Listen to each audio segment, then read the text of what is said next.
ആകാശവാണി.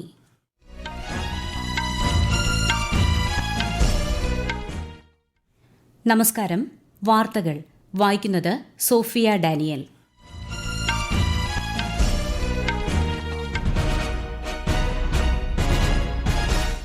പ്രധാന വാർത്തകൾ.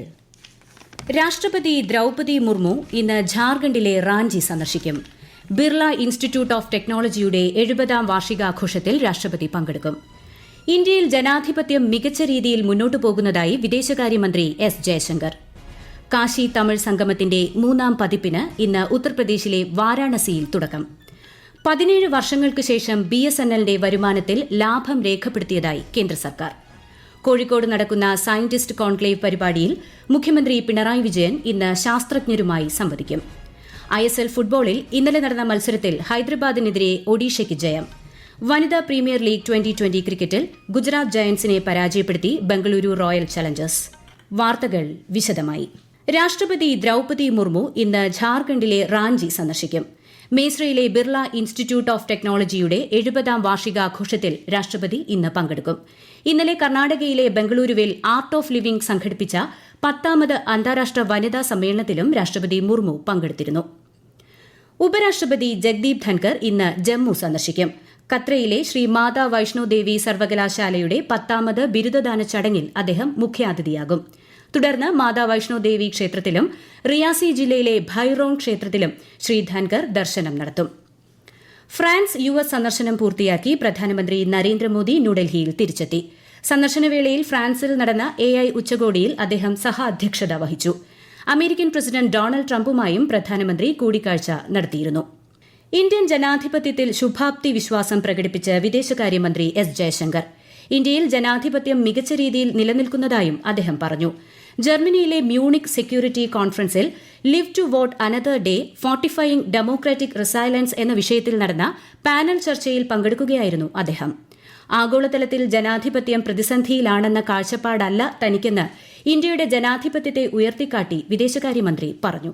രാജ്യത്തെ യുവാക്കൾക്ക് കായിക മേഖലയിൽ കൂടുതൽ അവസരങ്ങൾ തുറന്നു നൽകുന്ന പദ്ധതികളാണ് ഫിറ്റ് ഇന്ത്യയും ഖേലോ ഇന്ത്യയുമെന്ന് കേന്ദ്ര ആഭ്യന്തരമന്ത്രി അമിത്ഷാ. കായിക മേഖലയിലെ അടിസ്ഥാന സൌകര്യം, കായിക താരങ്ങൾക്കുള്ള പ്രോത്സാഹനം, മികച്ച പരിശീലനം എന്നിവയിലൂടെ രാജ്യത്തെ കായിക താരങ്ങൾ ലോകശ്രദ്ധ നേടുന്നതായും അദ്ദേഹം പറഞ്ഞു. ഉത്തരാഖണ്ഡിലെ ഹൽദ്വാനിയിൽ 38ാമത് ദേശീയ ഗെയിംസിന്റെ സമാപന സമ്മേളനത്തിൽ മുഖ്യാതിഥിയായി പങ്കെടുക്കുകയായിരുന്നു കേന്ദ്രമന്ത്രി. फिट इंडिया खेलो इंडिया, ये दो कंसेप्ट से हर युवा को खेलने के लिए लालायित करने का काम किया है. जीवन में जीतने से ज्यादा हार को हजम करना बहुत महत्वपूर्ण होता है और खेल ही है जो हारने के बाद दूसरे दिन जीतने के जज्बे के साथ आगे बढ़ने की हमें प्रेरणा देता है. 39ാമത് ദേശീയ ഗെയിംസിന് വേദിയാകുന്ന മേഘാലയയ്ക്ക് കേന്ദ്ര ആഭ്യന്തരമന്ത്രി ഗെയിംസിന്റെ പതാക കൈമാറി. പൊതുഭരണ രംഗത്തെ മികവിന് നൽകുന്ന prime ministers awards for excellence 2024 അപേക്ഷകൾ സമർപ്പിക്കാനുള്ള അവസാന തീയതി അടുത്ത മാസം 21 വരെ നീട്ടി. അപേക്ഷകർക്ക് അവാർഡിനുള്ള അനുബന്ധ വിവരങ്ങൾ അപ്ലോഡ് ചെയ്യുന്നതിന് കൂടുതൽ സമയം നൽകിയതിനാലാണ് തീയതി നീട്ടിയത്. മികച്ച പ്രകടനം കാഴ്ചവെക്കുന്ന ജില്ലകൾ, കേന്ദ്ര സംസ്ഥാന സർക്കാരുകൾക്ക് കീഴിൽ പ്രവർത്തിക്കുന്ന സ്ഥാപനങ്ങൾ തുടങ്ങിയവയ്ക്കാണ് പുരസ്കാരം നൽകുന്നത്. ആദി മഹോത്സവ് 2025 രാഷ്ട്രപതി ദ്രൌപദി മുർമു നാളെ ന്യൂഡൽഹിയിലെ മേജർ ധ്യാൻചന്ദ് സ്റ്റേഡിയത്തിൽ ഉദ്ഘാടനം ചെയ്യും. ഗോത്രവർഗ വിഭാഗങ്ങൾക്കിടയിൽ സംരംഭകത്വം പ്രോത്സാഹിപ്പിക്കുക, ഗോത്ര സമൂഹങ്ങളുടെ കരകൌശലം, സംസ്കാരം, ഭക്ഷണം തുടങ്ങിയവ പ്രചരിപ്പിക്കുക എന്നിവയാണ് പരിപാടിയുടെ ലക്ഷ്യം. തങ്ങളുടെ ഉൽപ്പന്നങ്ങൾ മറ്റുള്ളവർക്കിടയിൽ പ്രചരിപ്പിക്കാൻ ഗോത്രവർഗ്ഗങ്ങൾക്ക് ലഭിക്കുന്ന അവസരമായിരിക്കും പരിപാടിയെന്ന് കേന്ദ്ര ഗോത്രവർഗ്ഗകാര്യ സഹമന്ത്രി ദുർഗാദാസ് ഉയിഗെ പറഞ്ഞു. ഈ വാർത്തകൾ ആകാശവാണിയിൽ നിന്ന്. ആകാശവാണി വാർത്തകളും വാർത്താധിഷ്ഠിത പരിപാടികളും all India radio news Thiruvananthapuram YouTube ചാനലിലും all India radio news Thiruvananthapuram Facebook പേജിലും AR ന്യൂസ് _തിരുവനന്തപുരം ഇൻസ്റ്റഗ്രാം അക്കൌണ്ടിലും AR ന്യൂസ് _TVM X ഹാൻഡിലും ലഭ്യമാണ്.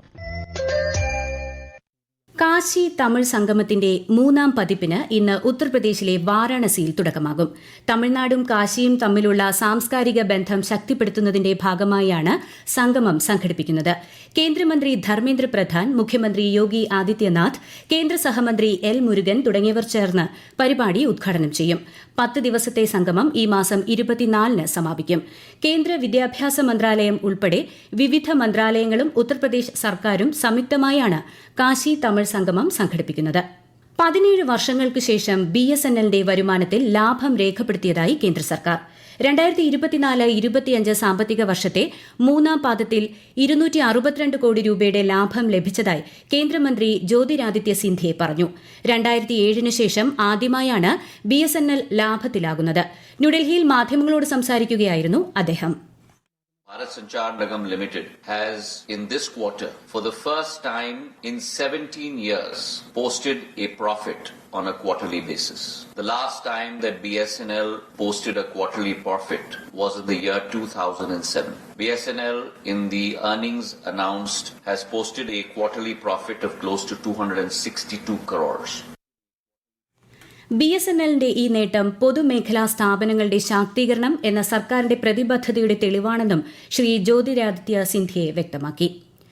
മുഖ്യമന്ത്രി പിണറായി വിജയൻ ശാസ്ത്രജ്ഞരുമായി സംവദിക്കുന്ന സയന്റിസ്റ്റ് കോൺക്ലേവ് പരിപാടി കോഴിക്കോട് ഇന്ന് നടക്കും. കുന്നമംഗലത്തെ ജലവിഭവ വികസന വിനിയോഗ കേന്ദ്രത്തിൽ നടക്കുന്ന മുഖാമുഖം പരിപാടിയിൽ കേരള ശാസ്ത്ര സാങ്കേതിക പരിസ്ഥിതി കൌൺസിലിന് കീഴിലുള്ള ശാസ്ത്രജ്ഞരാണ് പങ്കെടുക്കുന്നത്. കോട്ടയം സർക്കാർ നഴ്സിംഗ് കോളേജ് ഹോസ്റ്റലിൽ നടന്ന റാഗിംഗുമായി ബന്ധപ്പെട്ട് പ്രിൻസിപ്പൽ സുലേഖ AT, വാർഡന്റെ ചുമതലയുള്ള assistant professor Ajeesh P. Mani എന്നിവരെ അന്വേഷണ വിധേയമായി സസ്പെൻഡ് ചെയ്തു. റാഗിംഗ് തടയുന്നതിലും ഇടപെടുന്നതിലും വീഴ്ച പറ്റിയെന്ന് കണ്ടെത്തിയതിന്റെ പശ്ചാത്തലത്തിലാണ് നടപടി. ആരോഗ്യമന്ത്രി വീണ ജോർജിന്റെ നിർദ്ദേശപ്രകാരം മെഡിക്കൽ വിദ്യാഭ്യാസ വകുപ്പ് ഡയറക്ടറാണ് അന്വേഷണം നടത്തിയത്. ഹൌസ് കീപ്പർ കം സെക്യൂരിറ്റിയെ അടിയന്തരമായി നീക്കം ചെയ്യാനും നിർദ്ദേശം നൽകിയിട്ടുണ്ട്. വയനാട് ഉരുൾപൊട്ടൽ പുനരധിവാസത്തിന് 529.50 കോടി രൂപയുടെ മൂലധന നിക്ഷേപ വായ്പ അനുവദിച്ച് കേന്ദ്ര സർക്കാർ. ടൌൺഷിപ്പ് അടക്കം 16 പദ്ധതികൾക്കാണ് കേരളം നൽകിയ കത്ത് പരിഗണിച്ച് വായ്പ അനുവദിച്ചത്.